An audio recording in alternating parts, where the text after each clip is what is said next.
Alright, we're back for another Dokkan Battle video, and in today's video we are going to be looking at the Carnival LR Jiren, because of course, we did have the data download last night on JP Dokkan, so I have access to him on the private server now. And Jiren is very good. I think without a doubt, he's top 5, right? I don't really think you could argue against that. You can kind of just tell by looking at his kit, he's top 5. I mean, 50% damage reduction, 400% the stats start of turn, good super attack effects, even more stats on super from his passive, crits, all that. It's just a recipe for success. So, Jiren, definitely a very valuable unit.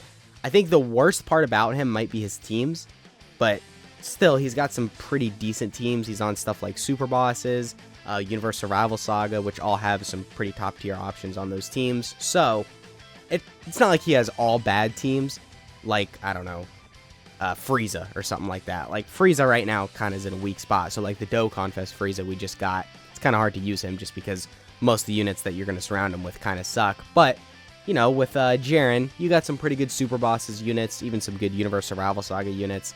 So, it's not that big of a deal. However, still, he's got, like, Universe 11, which is kind of the team we're running now, actually. I wouldn't necessarily say that's a good team, but it's the best it's ever been. I mean, surprisingly enough, it's runnable. You can use Universe 11. I never thought I'd say those words, but it's not the worst team right now. We've got Jiren, we've got Dispo, we've got Dokkan Fest Topo, we've got the other LR Jiren getting an easy A soon. So yeah, you could see here some decent options on this category. Not saying it's good. It's still really small, and majority of the units on here aren't even that valuable, but it's the best it's ever looked. So I'm surprised that Dokkan actually buffed Universe 11. Regardless, Jiren has a lot in his kit. He's got the pre-standby, he's got a standby, and then his post-standby. We've got so much to go over, so let's just go ahead and start reading it. 15 million, by the way, that's pretty crazy. So his leader skill is Universe 11, category key plus 4, HP and attack and defense plus 200%, and then he gives Universe Survival Saga, category key plus 3, HP and attack and defense plus 200%. Now, 2 categories and a 200% leader skill for a Carnival LR is pretty crazy. That opens the door for a lot of other units, or other Carnival LRs, to have multiple categories in their leader skill, because obviously Dokkan Fest LRs, they usually have 2 or 3 categories as their, like, you know, 170% lead, and then another couple categories for the extra 30%. But now if Carnival LRs are getting multiple categories in their leader skill, that kind of makes them a little bit more valuable to have, because if you compare Carnival LRs and Dokkan Fest LRs, one of the main things you're going to see of why Dokkan Fest LRs are better, typically their banners are better and their leader skills are better. Instead of just leading one category, they've got like 3 or something like that. But if these Carnival LRs are going to start having 2 categories and it's just a straight 200% buff, you don't got to worry about going through the extra hoops to get the 30% the stats, so then you have a even 200%. It's just easier with the Carnival LRs because it's just a flat 200% buff. So, them now having multiple categories in the leader skill, you know, you could tell they're starting to make Carnival LRs just a little bit better and more valuable to have. So that definitely is very good. We got a standby already. I mean, okay, I guess. Yeah, we could do this, and then we could just keep the other Jiren. So this guy can be the one that transforms and everything, and then the other one, he can just kind of do his thing. So now, unfortunately, I don't think we can attack, which definitely does kind of suck.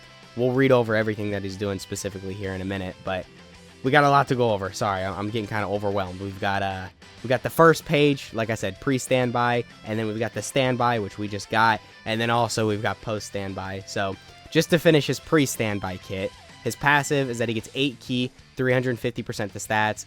From the first turn since appearing, he nullifies one of the target enemy's actions once only. Not crazy because he only does that once, but it's still pretty useful to have. He gets 50% damage reduction just for free. No restrictions behind that. He gets another 50% the stats when attacking. He gets an additional 100% attack and a great chance to crit, and 11% damage reduction as the second or third attacker. So, in slot 2 and 3, this guy got 61% damage reduction, and he's getting the 50% the stats when attacking, and then obviously on his super attack effects, he gets 50%. And then from his super attack effects, he gets 50% the stats on 18 ki, and then 30% on 12 ki. So, after he supers, this guy's going to be pretty busted. And in slot 2 and 3 specifically, because you got the extra little bit of damage reduction, he's really not going to be taking any damage. So, as a slot 1 unit, he's going to work. But in slot 2 and 3, dude, that's really where he's going to shine. I guess we can transform with Topo. I'm not really too sure if his link set is going to change, though, so he might link a little less with Jiren, but I don't know. It doesn't matter. We'll see. Even if he does, we'll just put the other topo next to Jiren, and then they can link pretty well together, I guess. But mainly just doing this so I have more time to read. So once you go into the standby with Jiren, which is what we just got on the previous turn with the other LR Jiren, so now he can't attack. Now look, I don't know. I'm pretty 50-50 on that. I mean, you hear me complaining that a lot, or you hear me you probably hear me complaining about that a lot with a lot of these with these standby units. But when they can't attack, like, I can't stress how important that is. They can't attack. They can't do any damage whatsoever. That really does suck. However, a lot of these units, they usually compensate by making them absolutely busted after their standby, so then it kind of makes up for them not doing any damage. But still, I mean, you really got to think about that for a second. Like, he can't do any damage in a standby, so that definitely does suck. That's a big, like, nerf on his kit, I guess. But they make him pretty good defensively, so I'll cut them some slack.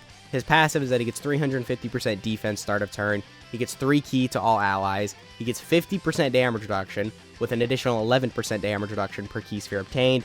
He gets 100% defense when receiving an attack. He randomly changes, it says non-ki spheres into ki spheres. I'm assuming that's just rainbow ki spheres, so obviously that's very good. Orb changing, within him getting 11% damage reduction per ki sphere obtained. That's a very good like design in his kit, because obviously he's helping himself get more damage reduction, which is going to benefit him a lot defensively. And then he gets 70% to attack and defense to all other allies for 2 turns when this character obtains ki spheres as a second or third attacker. So yeah, I mean, in slot 2 and 3, that's kind of where you want to put this guy, just because that's where he's going to be getting majority of his buffs, right? He gets more damage reduction in slot 2 and 3 pre-standby, and then during his standby, you get a little bit of support. So I would say if you have to throw him in slot 1, you can make it work, but if you've got the choice between slot 1 and slot 2 and 3, definitely go with, you know, the latter, just because he's going to be getting more buffs there. But you could really make anything work with this guy. I mean, he's just that crazy. So, okay, we can do the standby with him. Screw it. I guess let's just go ahead and do it. We got, what was that, 30 ki spheres, and now we get to see this pretty good animation. I'm going to be honest with you. His animations, I don't want to say they're bad, but they're definitely on the weaker end, especially for a Carnival LR. I was definitely expecting a little bit more, but by no means do I want to say they're bad, right? They're pretty decent. It's just compared to, like, other Dokkan Fest and Carnival LRs. You know, maybe it could have been a little better. But anyway, start of turn, we're at 447k defense. All right, that's not that bad, because we got a lot of other things to go over. So let's just go ahead and start reading his kit. On his 12 ki, he gets 50% attack and then 30% defense. On his 18 ki, he gets 100% attack and then 30% defense. So obviously getting a lot of defense from his super attack effects, that's going to make that 450k defense go well over like 500k. His passive is that he gets 11 ki, 400% the stats start of turn, 60% damage reduction just right off the bat for free. That's insane. For the first turn, since appearing, he foresees the enemy's super attack and then gets an additional 11% damage reduction. Obviously, that's very good. And then he gets another 111% the stats when attacking. He gets a great chance to crit and an additional chance of 11% crit chance per super attack launch. So every super he's doing, he's building up an 11% chance to crit on top of the already 70% chance he has to crit. So that's very good. He also gets an additional 100% attack and attacks guaranteed to hit and guaranteed crits when ki is 24. So on this turn, we do have all of that. He gets an additional 50% attack when this character receives a super attack from the enemy. And then that's it. So very good passive, right? A ton of mechanics built in. He's just going to be insane. Also, I didn't gloss over that. That was over a 30 million attack stat. What the hell? That was insane. And we have a Scouter. And we've got 60% damage reduction. That was a guaranteed crit. It was guaranteed to hit. And I'm sure I could go on and on, right? It's just very good unit. I mean, for slot 2 and 3, I don't think there's any event where this guy's not going to tank there. I would say the only issue with him is slot 1. Because you've only got 50%. Okay, well, I shouldn't say it like that. You've only got 50% damage reduction, because that's a high amount. But you've got 50% damage reduction, and yeah, look at his defensive stat. It's like 400k. So if the enemy's hitting extremely hard turn 1, he may struggle just a bit if he's in slot 1, but like I said, there are other units you could throw in slot 1 and keep this guy in slot 2. Especially on like the Universe Survival Saga team, which this guy leads for 200%, so you're probably going to be running a lot of these units next to him because he leads the category. So like UI Goku, he's great for slot 1. Evolution Blue Vegeta, UI Goku, the 6-year anniversary one, they're both good for slot 1. There's the STR UI Goku, he's going to be dodging majority of the attacks in slot 1. There's a couple other units too that you could just throw in slot 1 and then keep this guy in slot 2, and you could have a really good rotation with that. So yeah, I mean, LR Jiren, what is there to say other than absolutely busted? I guess we can just finish this event, right? I mean, we might as well. We're already almost at the end of it anyway, and then we'll probably call it a video. Yeah, let me know in the comments what you guys are thinking of LR Jiren. I'm saying probably top 4, not even top 5. I think he does crack top 4, but I'll have to see. We'll have to see him a little bit more in-game, because I would say pre-standby, he's got his issues, right? Like I said, in slot 1, he can take a little bit of damage. His defense isn't crazy. I mean, it's crazy once you take the damage reduction into consideration, but the actual stat by itself isn't, you know, insane. So we'll have to see. We'll have to see a little bit more of him and how he fares up compared to some of these other top-tier units. But so far, I'm liking him, man. I'm liking him. I'm thinking he's looking like at least top 5 in that range. But yeah, he's going to be very valuable to have just because he's on all these top-tier teams, and you can surround him by a lot of these top-tier units.